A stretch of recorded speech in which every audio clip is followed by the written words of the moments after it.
Bismillahirrahmanirrahim. Assalamualaikum warahmatullahi wabarakatuh. Saya Riror Afandi dengan NIM 22521173.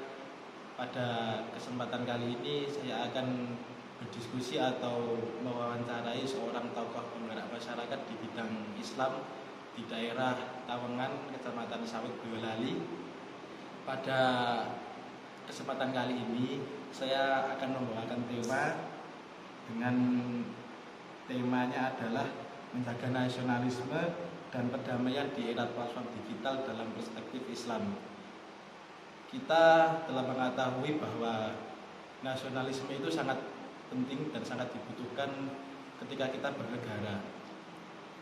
Dan selayaknya kita sebagai anak muda, terutama seorang mahasiswa, itu bagaimana menyikapi keadaan yang seperti ini di bawah kondisi yang terutama di dalam bidang digital yang penuh dengan hoax dan terutama sekarang ini banyak kerusuhan banyak terjadi akibat berita hoax tersebut.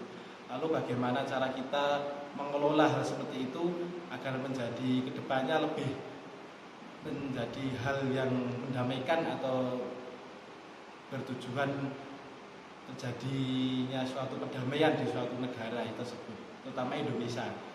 Nah, itu sebagai tugas kami seorang mahasiswa, terutama kami sebagai bibit untuk kedepannya itu Indonesia mau dibawa kemana dan bagaimana cara kita untuk menyikapi hal tersebut dalam perspektif Islam. Dan dalam Islam itu dibahas tentang perdamaian itu sangat ditekankan sekali dan nasionalisme itu sangat ditekankan dalam kita bernegara. Lalu dengan cara apa kita untuk menghadapi itu semua? Untuk hal tersebut akan berlanjut kepada wawancara setelah berikut. Bismillahirrahmanirrahim. Assalamualaikum warahmatullahi wabarakatuh. Saya Riror Afandi. Di sini saya sedang bersama Mas Subhan. Beliau merupakan tokoh penggerak masyarakat di bidang agama khususnya di Desa Tawengan ini, dan beliau juga merupakan alumni dari Dalwa Pasuruan yang umurnya juga cukup lama ini. Pada kesempatan kali ini saya akan sedikit berdiskusi atau berwawancara kepada beliau dengan tema nasionalisme di era digital yang judulnya itu bagaimana cara menjaga nasionalisme di era digital dalam perspektif Islam. Nah, langsung saja Mas Subhan, ini pertanyaan pertama. Bagaimana pendapat sampean dengan pemuda di era digital yang seperti ini? Baik, sebelumnya Assalamualaikum warahmatullahi wabarakatuh. Alhamdulillahilladzi hadana li 'abdihi al-mukhtari man da'ana ilaihi bi idzni wa qad najana labbaika ya man jalana wa hadana. Allahumma shalli wa sallim ala sayyidina Muhammadin al-fatih lima ughliq wal khatim lima sabaq nasiril haqq bil haqq wal hadi ila siratikal mustaqim wa ala alihi wa sahbihi haqqa qadrihi wa miqdaril 'azim, amma ba'd. Apa tadi pertanyaannya? Masalah cara kita menghadapi di era digital seperti ini, maksudnya seperti itu. Pendapat sampean? Pendapat ya di era digital. Tentu saja di era digital yang memang sudah banyak sekali orang-orang yang menggunakan digital tersebut.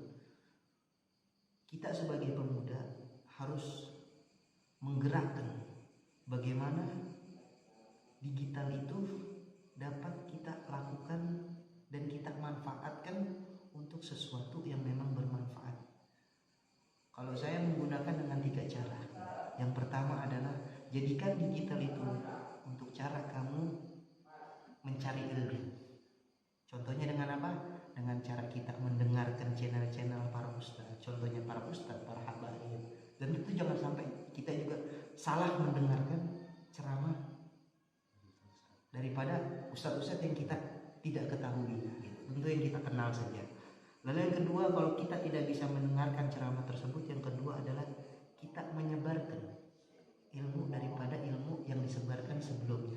Tentu bukan hal-hal yang tentang dimana itu memecah dan mengadu domba antara umat. Yang baik-baik saja kita share, kita bagikan. Yang ketiga, pergunakanlah media sosial itu untuk kita melakukan memanfaatkan sesuatu yang kita punya, tentu sesuatu itu dapat bermanfaat untuk orang lain. Jadi banyak sekali di sekarang ini berita hoax, seseorang yang salah menanggapi tentang berita, gampang terpancing oleh berita. Itu tugas kita sebagai pemuda untuk merangkul dan memberitahu kepada kita punya saudara, kita punya tetangga, ini loh cara yang baik menggunakan digital agar kamu mendapat pahala dari Allah. Gitu. Jariah gitu ya. Nah, menyambung. Berarti kalau amal baik itu bisa menjadi jariah jika kita itu melakukan atau mengupload sesuatu yang tidak baik itu bisa menjadi dosa jariah juga ya Mas? Oh iya, tentu saja sesuatu yang baik dan diterima sama seorang orang itu akan menangkap dari kebaikan tersebut. Tentu kita kebagian daripada pahala kebaikan apa yang kita share itu. Tapi ketika kita memberikan sesuatu yang buruk, sesuatu yang bisa membuat orang menjadi jahat, tentu kita kebagian daripada kejahatan itu, dan dosanya kita juga mendapatkannya karena akibat kita memberikan informasi yang tidak baik, akhirnya orang mengikuti gitu. Itulah yang sering muncul tulisan seperti itu ya. Nah, itu makanya kita harus sebagai pemuda harus pintar-pintar lah menyaring informasi, menanggapi suatu informasi harus cerdas. Kalau enggak kita akan terbawa oleh suasana Pecah belah gitu. Nah, itu seperti itu. Ya, untuk pertanyaan kedua nih Mas. Bagaimana cara kita itu menyikapi keadaan di era digital yang seperti ini? Ya, tentu saja kita harus bersinergi, khususnya buat para mahasiswa, kamulah khususnya nih para pemuda yang memang sudah bagian kamu untuk bagaimana caranya menangkis berita-berita yang tidak baik, lalu berita itu diolah menjadi baik. Itu kan tugas kamu. Cara menyikapinya seperti itu. Sesuatu yang tidak baik dilawan kepada sesuatu yang baik. Jadi buang itu semua sesuatu yang tidak baik diganti dengan sesuatu yang baik. Gerakan itu ada di pemuda itu sendiri. Kalau pemudanya terjerumus oleh berita-berita yang tidak baik, ya maka generasi selanjutnya akan terus mengalirkan sesuatu yang tidak baik. Ya, ini tugas kamu, saatnya kamu berjuang, khususnya di lingkungan kamu, di wilayah kamu berteman di WA contohnya, atau di Facebook atau di Instagram. Sebarkan berita-berita yang baik, sebarkan dakwah-dakwah yang baik, yang memang itu kamu tahu akan mendapatkan satu pahala, nilai pahala yang baik di mata Allah Subhanahu wa Ta'ala. Ya, langsung saja untuk pertanyaan nomor 3 yang terakhir ini. Oh, yang terakhir sudah? Iya. Bagaimana cara kita menumbuhkan nilai nasionalisme di dalam Islam di era yang seperti ini? Cara kita menghadapi menumbuhkan nilai nasionalisme gitu ya di era ya tentunya dengan cara kita menghindarkan berita-berita yang salah, berita-berita fitnah, berita-berita yang mengundang daripada pemecah belah, itu harus kita hindari. Dan wabil khusus kita jangan bicara digital, kita bicara dunia nyata aja dulu kalau masalah nasionalisme. Gimana caranya kita supaya kita hidup berdampingan agar kita damai sejahtera tanpa ada sara, tanpa ada perpecahan. Tentu saja kita awali dengan sesuatu yang baik. Kita harus saling menghargai, saling hidup rukun, Toleransi gitu ya Mas? Toleransi betul, terutama dengan orang-orang yang di luar daripada Islam. Bahkan Allah Subhanahu wa Ta'ala pun melarang untuk kita mengganggu daripada agama lain. Tapi perlu digarisbawahi di dalam fikih, Imam Syafi'i mengatakan boleh kamu perangi orang-orang kafir tersebut dengan catatan kafirnya itu adalah kafir harbi. Apa itu kafir harbi? Adalah orang-orang kafir yang memusuhi orang-orang Islam. Itu boleh dilawan. Tapi kalau orang kafirnya hidup sejahtera, hidup bertetangga, bahkan punya makanan, memberikan makanan, itu wajib kita jaga. Nggak boleh kita ganggu dia. Sentil aja nggak boleh.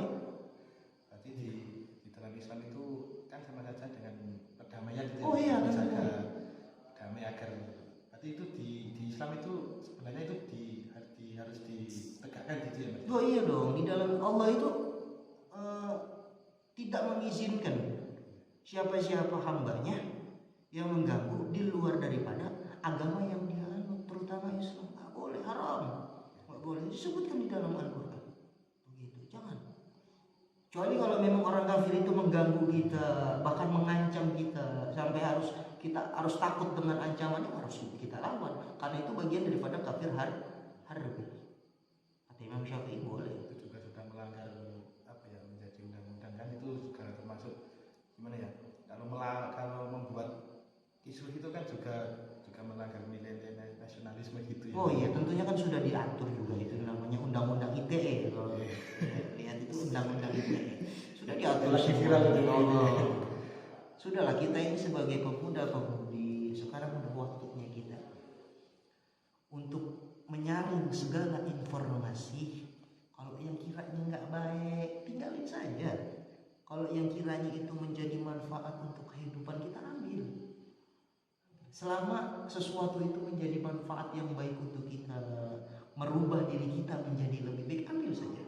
Tapi sekiranya sesuatu itu membuat diri kita menjadi jahat, menjadi biadab, katakanlah, tinggalkan. Karena banyak sekali di era sekarang ini, karena berita-berita sesuatu yang tidak benar, akhirnya terbawa oleh berita itu dan akhirnya melakukan sesuatu yang tidak baik. Sudah banyak itu terjadi. Berarti kita sebagai mahasiswa pemuda ini harus memupuk lebih dalam gitu ya. Tugasmu ini sebagai mahasiswa merangkul. Kita punya teman, kita punya saudara yang memang dia tidak memiliki kesempatan untuk menjadi mahasiswa atau menuntut ilmu lebih tinggi lagi di jenjang perguruan tinggi. Kesimpulannya itu kita harus menjaga apa yang kita sampaikan gitu ya Mas, walaupun di digital gitu kita harus menjaga sikap kita itu bagaimana gitu. Kesimpulannya adalah jadikan digital itu sesuatu yang bermanfaat. Jika tidak bermanfaat, maka tinggalkan saja. Lalu yang kedua tentang nasionalisme. Udah waktunya, bukan waktunya sebenarnya, udah dari zaman dulu. Kita ini udah hidup berdampingan dengan siapapun dan saling menghargai. Sudah, kita hidup rukun, Indonesia insya Allah aman. Baik. Intinya hindarkan isu-isu daripada isu sara yang berujung mengadu domba. Selesai. Oke, untuk masukan terima kasih atas Baik. masukannya atau saran-sarannya untuk kami para mahasiswa ini. Seperti ini, semoga masukan kedepannya semakin istiqomah dalam memberdayakan masyarakat dan memberi motivasi untuk kita semuanya. Semoga dibacakan beliau fitoatillah wa rasulih dan menjadi inspirasi bagi kita semuanya. Cukup sekian dari kami. Kalau lebihnya mohon maaf. Assalamualaikum warahmatullahi wabarakatuh.